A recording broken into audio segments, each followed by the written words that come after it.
अस्सलाम वालेकुम and welcome back to another blog. जी, ये थर्सडे का व्लॉग है और जो है ये थर्सडे की मॉर्निंग है। और आपको पता है कि मुझे सबसे पहले उठ के अपने हस्बैंड के लिए लंच बॉक्स रेडी करना होता है और ब्रेकफास्ट के साथ साथ ही मैं लंच की भी तैयारी करती हूँ। तो बस आज मैंने सोचा हुआ था कि मैं तुरई और चिकन का सालन बनाऊँगी। तो तुरई ना मैंने रात को ही काट के रख ली थी।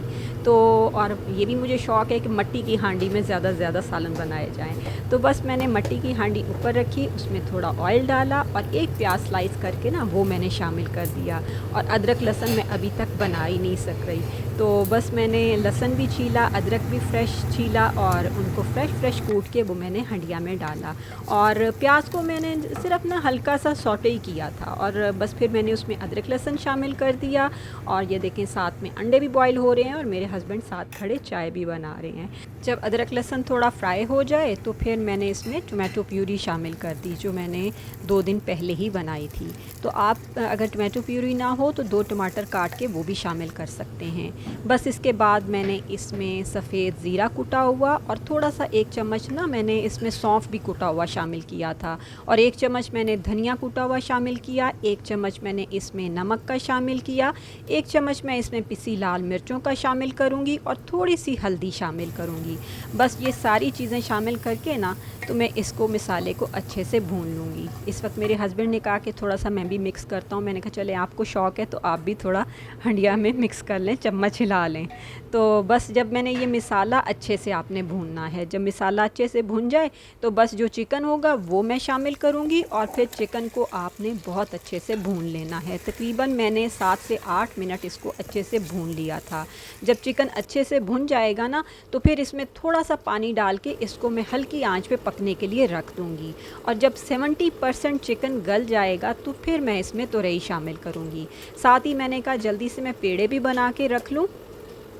वैसे तो आप मेरी मॉर्निंग रूटीन से काफ़ी हद तक वाकिफ़ हो ही चुके हैं। मैं सुबह उठती हूँ तकरीबन 4:15 साढ़े 4 बजे, फिर नमाज़ पढ़ती हूँ। नमाज़ पढ़ने के बाद आजकल मैं छत पे ही थोड़ी वॉक कर लेती हूँ, क्योंकि मेरे हस्बैंड के ऑफ़िस में गेम्स हो रही थी। वो रात को काफ़ी लेट आते हैं, 8 साढ़े 8 बल्कि कई दफ़ा तो 10 भी बज जाते हैं। तो वो थके हुए होते हैं, इसलिए थोड़ा फिर रेस्ट करते हैं। तो मैं कहती हूँ चलें कोई बात नहीं, अभी वैसे भी गर्मी ज़्यादा है तो सुबह अभी नहीं वॉक पे जाते, मैं छत पे ही कर लूँगी। आप थोड़ा ज़रा ज़्यादा सो लिया करें। तो बस इस तरह की ही रूटीन है। फिर उसके बाद मैं 2 गिलास पानी के पीती हूँ और जी ये ज़रूरी होता है, इसलिए मैं बार बार आपसे कहती हूँ। और यहाँ देखें जी चिकन बहुत अच्छे से गल चुका था, देखें कलर कितना अच्छा आया है और 70% तक ये बिल्कुल सही गल चुका था। तो बस अब मैं इसमें तुरई शामिल करूँगी। तो अभी मैं तुरई डाल रही थी तो इसमें मुझे एक जो है ना तुरई बिल्कुल साबुत नज़र आई। तो मैंने कहा अच्छा मैं काट के डाल देती हूँ। रात को शायद ये काटना भूल गई होंगी इसलिए। तो बस ये भी काट के शामिल करके सारी तो मैं इनको अच्छे से मिक्स कर दूँगी। और इसमें मैंने 3-4 हरी मिर्चें भी दरमियान में से कट करके शामिल कर दी थी, थोड़ा सा धनिया भी शामिल करूँगी। अब मैं इसको अच्छे से मिक्स करूँगी, यानी कि 2-3 मिनट के लिए ना मैं इसको अच्छे से भून लूँगी। तुरई को भी ना चिकन के साथ ही भून लूँगी और फिर बस इसको मैं 5 से 7 मिनट के लिए हल्की आंच पे ढक के रख दूँगी। तो ये बड़ा मज़ेदार सा तुरई और चिकन का सालन रेडी हो जाता है। आप इसे पराठे के साथ खाएँ, फुलके के साथ खाएँ। मैं अब ये दोपहर में खाऊँगी। तो बस जी इस तरह करके ये सालन बड़ा अच्छा रेडी हो जाता है। साथ में हमारे जी फुलके भी रेडी हो गए थे और आज ना मेरा दिल कर रहा था थोड़ा सा ना मीठा मीठा खाने को सुबह ना। तो मैंने कहा चलो मैं अपने लिए ना फ्रेंच टोस्ट ही बना लेती हूँ। अगर आप सुबह उठते हैं ना तो आप बड़ा अच्छा महसूस करते हैं और अपने आप को बड़ा एक्टिव फ़ील करते हैं। वैसे तो हम सब अगर 6 घंटे भी सो जाएं तो ये बड़ी अच्छी नींद होती है, लेकिन मेरी कोई बहुत ज़्यादा नींद नहीं है। मैं तकरीबन 4-5 घंटे अच्छी नींद ले लेती हूँ, तो उसके बाद मैं काफ़ी एक्टिव रहती हूँ। और दोपहर को भी मैं ना आधा घंटा रेस्ट लाजमी करती हूँ खाना खाने के बाद ना। और इधर मज़ेदार सा हमारा सालन भी रेडी हो गया था और मैंने अपने हस्बैंड के लिए लंच बॉक्स रेडी करके और वो चले गए थे ऑफ़िस। उसके बाद मैंने कहा अब मैं किचन क्लीन कर लेती हूँ। इस टाइम ना मेरी हेल्पर भी आ चुकी थी और सबसे पहले आके वो पानी पीती और फिर कहती है बाजी मुझे नाश्ता दे दें। तो कल मैंने खिचड़ी बनाई थी तो मैंने कहा आज तुम्हें खिचड़ी दूँ, तो उसने कहा हाँ जी मुझे खिचड़ी भी दे दें और साथ में रायता भी दे दें। थोड़ी सी आलू की भुजिया रखी थी वो भी मैंने उसको जो है ना रेडी करके दे दिया। तो अब मैं ना किचन अच्छे से क्लीन कर लूँगी और उसके बाद फिर मैं ना बर्तन वॉश करूँगी। और चूल्हा तो आपको पता है कि सुबह शाम 2 दफ़ा साफ़ होता है और ऑयल के छींटे और चीज़ें सालन वगैरह गिरता रहता है जिसकी वजह से ना काफ़ी डर्टी हो जाता है। तो अगर 2 दफ़ा साफ़ करेंगे ना तो चूल्हा आपका हमेशा ना साफ़ ही नज़र आता है। तो बर्तन भी मैं इसी तरह ही बड़े अच्छे से वॉश करती हूँ। अगर जो ग्लासेस होते हैं कई दफ़ा मैं उनमें नमक डाल के उनको वॉश कर लेती हूँ, इससे वो बड़ा साफ़ भी हो जाता है और जो स्मेल वगैरह होती है वो भी ख़त्म हो जाती है।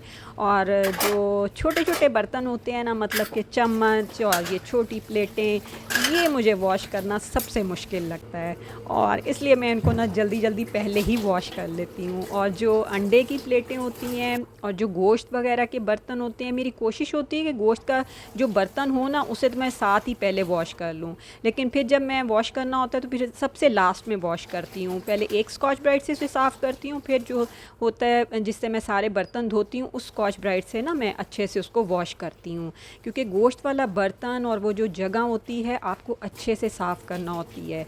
तो बस इस तरह मैं जो है ना सारे बर्तन भी अच्छे से वॉश करती हूँ।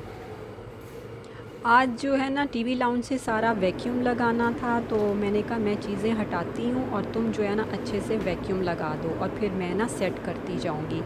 अगर आपने पहले से प्लान किया हो ना कि आज ये वाला हिस्सा साफ़ करना है, यहाँ की डस्टिंग करनी है, यहाँ की क्लीनिंग करनी है, तो बड़ी आसानी हो जाती है। यानी कि आप ना काम को हर दिन पे डिवाइड कर लिया करें, क्योंकि एक ही दिन में अगर सारा काम करेंगे तो वो काफ़ी ना हमारे लिए फिर मुश्किल हो जाता है। मैं भी ऐसे ही करती हूँ कि कामों को ना मैं डिवाइड कर लेती हूँ कि आज मैंने ये करना है, ये हिस्सा साफ़ करना है। तो फिर इस तरह होता है जो काम आपको बोरिंग लग रहे होते हैं ना वो भी आपको जो है ना काम इंटरेस्टिंग लगना शुरू हो जाते हैं। आज की ये क्लीनिंग जो है मैं इसीलिए आपके साथ शेयर कर रही हूँ कि मैं आपको दिखा रही हूँ कि मैं इस तरह अपने ना टाइम के साथ साथ जो सारे काम मैनेज करती हूँ और शाम तक इंशाल्लाह ताला मैं अपने सारे काम फिनिश कर लेती हूँ। मेरी हेल्पर सिर्फ फ्लोर क्लीनिंग करती है, बाकी सारे काम मैं ख़ुद करती हूँ। और जिस दिन वो नहीं आती उस दिन फिर ये होता है कि मैं डस्टिंग नहीं करती हूँ, सिर्फ फ्लोर क्लीनिंग जितनी करनी होती है वो मैं कर लेती हूँ। और आज मुझे लॉन्ड्री भी करनी थी तो कल मैं नहीं कर सकी क्योंकि कल बारिश बहुत तेज़ थी, इस वजह से मैंने कहा कि आज मैं शाम को वॉशिंग मशीन लगा लूँगी, दिन में सारे अपने ये काम कर लेती हूँ।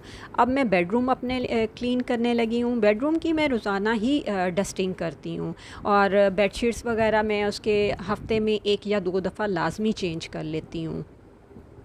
और अगर घर आपका मैसी होगा, डर्टी होगा, आपने डस्टिंग भी नहीं की होगी तो आप ख़ुद क्या महसूस करेंगे? आप नेगेटिव ही फ़ील करते हैं ना, तो आपको घर अच्छा भी नहीं लगेगा। लेकिन अगर आपका घर साफ़ सुथरा होगा तो आपको फिर बड़ी अच्छी वाइब्स आती हैं और दिल को ना एक बड़ी तसल्ली सी होती है, यानी कि बड़ी एक सेटिस्फेक्शन आपको मिलती है। तो इसलिए जो है ना रोज़ाना मैं जो है ना चीज़ें साफ़ करती हूँ, डस्टिंग करती हूँ और चीज़ों को टिकाने पे लगाने की कोशिश करती हूँ। अपनी कबर्ड्स को भी साफ़ करने की कोशिश करती हूँ, लेकिन बच्चे और मेरे हस्बैंड जो हैं कपड़े निकालते हुए कभी ऊपर नीचे कर भी लेते हैं, तो मैं उन्हें कहती भी हूँ देखा ना आपने कपड़े सारे ख़राब कर दिए हैं, लेकिन कोई बात नहीं, फिर क्या, ऐसा तो होता है फिर। तो फिर से मैं उन्हें ना दोबारा सेट करने की कोशिश करती हूँ। तो मैं आज लॉन्ड्री करूँगी और फिर जैसे ही कपड़े वॉश हो जाएंगे ना मैं उनको तय करके दोबारा से थोड़ी अपनी पहली कबर्ड सही करूँगी और फिर से जो है ना वो कपड़े दोबारा रखूँगी। तो यहाँ पर सारा काम जो है डस्टिंग का ख़त्म करने के बाद फिर मुझे जो है ना प्यास लग रही थी तो मैंने अपने लिए शिकंजवीन बनाई और अपनी बेटी के लिए जी यहाँ पर मैं चिकन सैंडविचेस बना रही थी, चिकन एंड एग ना सैंडविचेस बना रही थी। तो बस इस तरह के काम तो चलते रहते हैं सारा दिन, क्योंकि आजकल बच्चे भी घर हैं और वो इंटर्नशिप कर रही है और आज उसका नहीं, कल फ्राइडे को उसका लास्ट डे होगा इंटर्नशिप का और वो शुक्र अल्हम्दुलिल्लाह उसकी इंटर्नशिप भी ना ख़त्म हो जाएगी। और ये नहीं कि आप रोज़ाना सारा सारा दिन काम करें, अपने लिए भी टाइम ज़रूर निकालें, अपने आप को थोड़ा रिलैक्स करें। मैं ऐसे ही करती हूँ कि एक दिन जो है ना वो कोशिश होती है कि अच्छी सी सारा कुछ कर लूँ, और दूसरे दिन फिर थोड़ा अपने आप को रिलैक्स करूँ, अपने लिए टाइम निकालूँ, और जो है अपनी क्लिनजिंग करूँ और स्क्रब करूँ, अपने बालों पे कोई मास्क लगा लूँ, और अपना भी बहुत सारा ख़्याल रखूँ। तो आप भी जो है ना अपना बहुत सारा ख़्याल रखा करें, क्योंकि अगर आप ठीक हैं तो पूरा घर ठीक है, और पूरा घर खुश भी तभी होगा जब आप ठीक होंगे।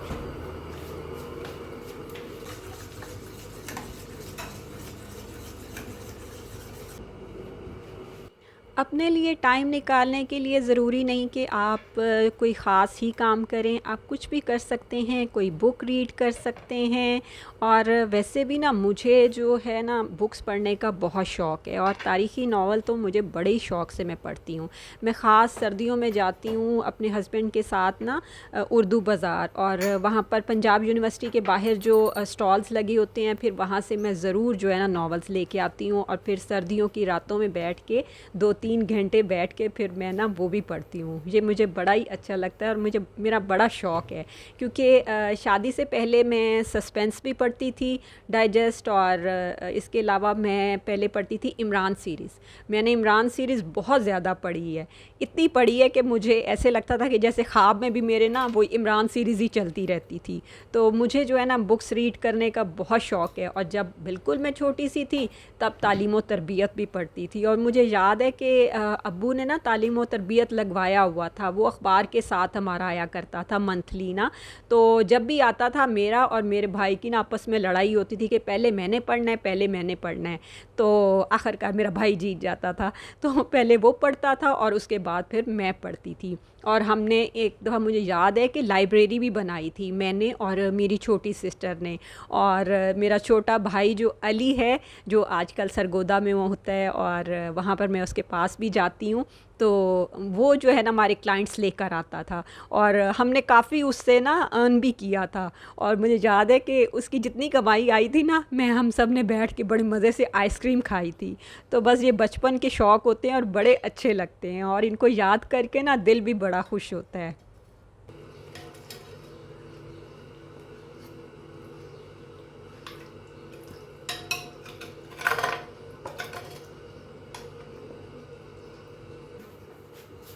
हाँ जी, यहाँ पर देखें जी, मैंने ज़ोहर की नमाज़ पढ़ ली है, और उसके बाद फिर मुझे लगी थी बड़ी शदीद भूख, तो मैंने वही तो रही और चिकन का सालन लिया, साथ में अपने लिए लस्सी बनाई, और आराम से बैठ के पहले खाना खाऊंगी, साथ में थोड़ा सा टीवी देखूंगी। और ये भी मेरा एक शौक़ है कि खाना खाते हुए मैं थोड़ा सा टीवी लाजमी देखती हूँ। जो भी ड्रामा लगा हो ना वो देख लेती हूँ, कोई ख़ास किस्म का नहीं होता कि भी यही ड्रामा देखना है। बस जो भी टीवी पे लगा हो, जिस किस्म का भी ड्रामा लगा हो ना, वो मैं फिर ना देखती हूँ आराम से बैठ के।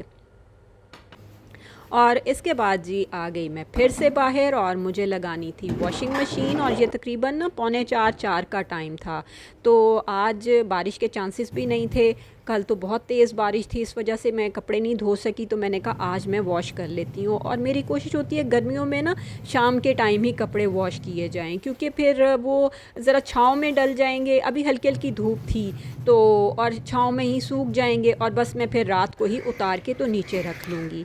इस टाइम ना बड़ा अच्छा सा ऊपर मौसम हो रहा था।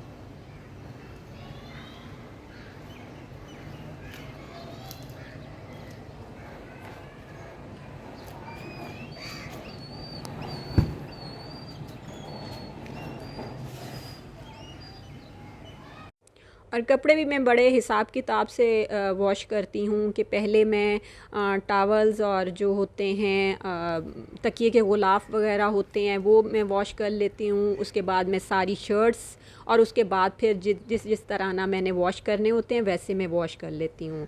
और वाइट कपड़े जो होते हैं, पहले मैं उनको अलग से नील लगाया करती थी, लेकिन अब मैंने ना नील लगाना छोड़ दिया है, क्योंकि अगर आप अच्छे सर्फ़ इस्तेमाल करते हैं तो उसके अंदर ना वो नील का जो है ना अंसर शामिल ही होता है, तो इसलिए वो आपके कपड़े बड़े अच्छे से वाइट हो जाते हैं।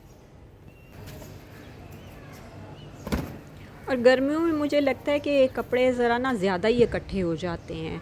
तो बस मैंने कपड़े वगैरह सारे वॉश कर लिए और इसके बाद जी ये है असर का टाइम, मैं नमाज़ पढ़ के आई हूँ और यहाँ पर आकर मैंने आज बनाने थे फ़हीता बर्गर्स।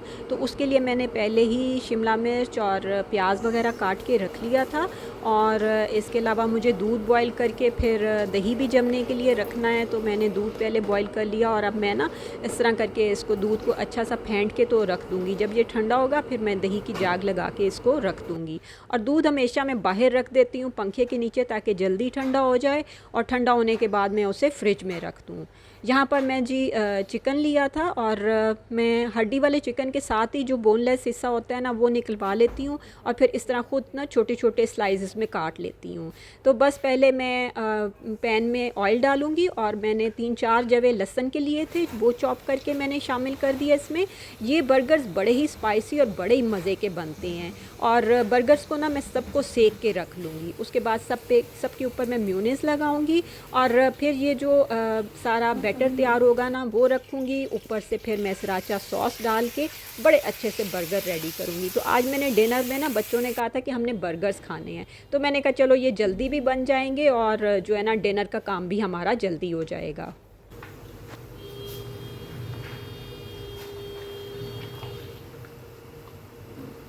अच्छा, जब लहसुन अच्छे से फ्राई हो गया था ना तो फिर मैंने उसमें चिकन शामिल कर दिया था और चिकन को भी अच्छे से फ्राई कर लिया। और इसमें मैंने जो स्पाइसेस शामिल किए थे, 1 चम्मच नमक का, 1 चम्मच कुटी लाल मिर्चें। कुटी लाल मिर्चें आप ज़्यादा डाल सकते हैं क्योंकि ये बर्गर ना ज़रा स्पाइसी अच्छे लगते हैं। और इसमें मैंने शामिल किया था ऑरिगानो। ऑरिगानो आपने हाफ़ चम्मच ही शामिल करना है, ज़्यादा शामिल करें ना तो फिर ज़रा टेस्ट बहुत ज़्यादा स्ट्रॉन्ग आता है इसका। उसके बाद जी मैंने उसको अच्छे से चिकन को पका लिया था हल्की आंच पे। जब चिकन पक गया तो मैंने जो प्याज और शिमला मिर्च 2 ली थी, इनको भी मैंने ऐसे वो स्लाइस में करके कट कर लिया था, वो शामिल कर लें। अच्छे से मिक्स कर लें। आपको पता है सब्जियों को ज़्यादा पकाना नहीं है, थोड़ा सा क्रंच रहने देना है। इसके बाद मैंने इसमें चीज़ शामिल कर दी थी और अगर आपके पास मोज़रेला चीज़ हो ना तो वो आप शामिल कर दें, उससे ज़रा अच्छी सी तार सी बन जाती है। मेरे पास चेडर चीज़ के स्लाइस ही थे तो मैंने वो भी 3 इसमें शामिल कर दिए। इसके बाद ये जो मिक्सचर है आपने बर्गर बन पे रखना है। बर्गर बंस मैंने पहले से ही सेक लिए थे और ऊपर फिर मैंने सराचा सॉस डाली है और बस अब मैं इसके ऊपर चीज़ डालूँगी और दूसरा बर्गर बन रख के तो ये मज़ेदार से हमारे ना बर्गर रेडी हो जाएंगे। आज मैंने साथ में फ़्रेंच फ्राइज़ नहीं बनाए थे क्योंकि आलू थे भी नहीं और जो मेरा बेटा लाया था ना वो बड़े छोटे छोटे से थे, तो मैंने कहा रहने देती हूँ आज फ़्रेंच फ्राइज़ को। तो बस इधर मैं अपने हस्बैंड के लिए प्लेट रेडी कर रही हूँ।